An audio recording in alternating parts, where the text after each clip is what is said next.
بسم اللہ الرحمن الرحیم۔ اپنے سامنے آنے والی کہانیاں ان سے خوش نہ ہو، اپنی اپنی کہانی کا پردہ اتارو۔ تم پنکھ لے کر پیدا ہوئے ہو، پھر زندگی میں رینگنے کو کیوں پسند کرتے ہو؟ ہر آنے والے کے لیے شکر گزار رہو، کیونکہ ہر ایک ہمارے پاس اس دنیا کے پہاڑ سے بھیجا گیا ہے۔ جس طرح بڑی بڑی سچائیاں نہایت سادہ ہوتی ہیں، اسی طرح بڑے بڑے آدمی بھی نہایت سادہ ہوتے ہیں۔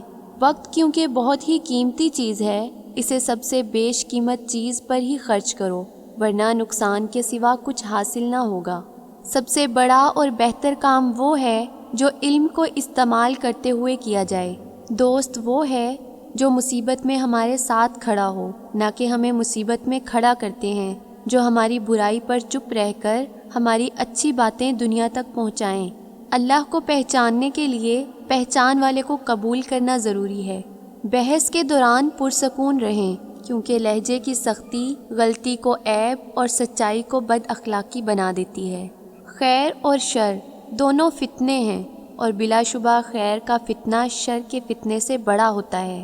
دوست اور ستارے ایک جیسے ہوتے ہیں، چاہے کتنے ہی لمبے فاصلوں پر ہوں، ان کی روشنی آپ تک پہنچتی رہتی ہے۔ ایک لباس ایسا ہے جو دنیا کے ہر خطے کے انسان پر جچتا ہے، اور وہ مسکراہٹ ہے۔ آداب اور اخلاق نیا اور جدید لباس ہے۔ یاد رکھیں کہ فنا کے بعد ہی اصل زندگی ہے۔ دانا خود کو زمین میں دفن کرتا ہے، تبھی تو درخت کی نمو ہوتی ہے۔ مٹی سے مٹی تک کے سفر کے درمیان جو وقت ہے وہ مہلت ہے، اسے ہی زندگی بھی کہتے ہیں۔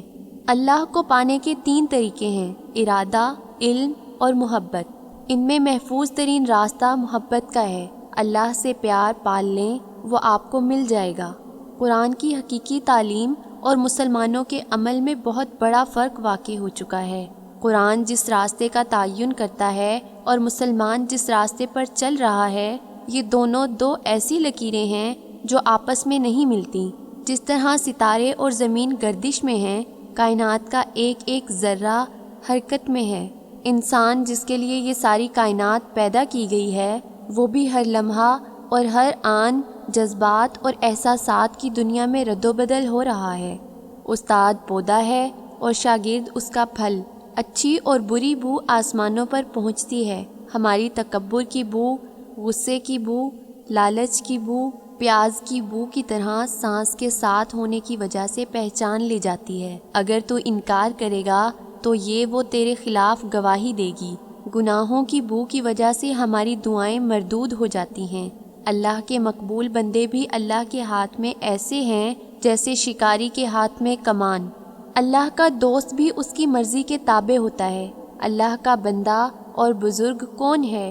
بزرگ وہ نہیں جس کے بال سفید ہو گئے ہوں، بلکہ بزرگ وہ ہے جو اپنی بستی کو فنا کر چکا ہو۔ اگر انسان میں خودی اور غرور ہے تو چاہے اس کے بال سفید ہوں، وہ بزرگ نہیں۔ اگر اس کا بال برابر بھی اپنا وصف باقی ہے تو وہ دنیا دار ہے، عرش والا نہیں۔ اللہ کے بندے زمین کی مانند ہیں جس پر ہر قسم کی ناپسندیدہ چیزیں ڈالی جاتی ہیں۔ اگر اس کے اندر سے سب کے لیے بھلائی ہی نکلتی ہے، یہ نسخہ یاد رکھو کہ جو شکر کرنے والے ہیں وہ ہمیشہ سجدے میں رہتے ہیں۔ ایک دم اللہ کا قرب حاصل کرنے کے لیے ادب اور خدمت کو اختیار کرنا چاہیے۔ یہ بسم اللہ الرحمن الرحیم راستہ ہے اور اللہ تک پہنچانے والا ہے۔ یہ بالکل سیدھا راستہ ہے۔ موت ایک پل ہے جو دوست کو دوست تک پہنچا دیتی ہے۔ بڑا انسان بننا اچھی بات ہے، اور اچھا انسان بننا بہت بڑی بات ہے۔ اے مولا، تیری عنایات پر آنکھیں بھر آنا شکر ہی کا ایک انداز ہوتا ہے۔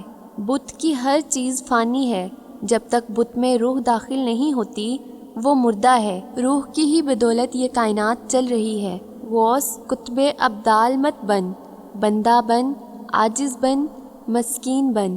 معبود کے حضور میں تیرا کچھ بننا یا بننے کی تمنا رکھنا تیری سب سے بڑی گستاخی ہے۔ تو کچھ مت بن، بندہ بن، کسی دولت مند کو خاطر میں مت لا، تیرا رب اس سے کہیں دولت مند ہے۔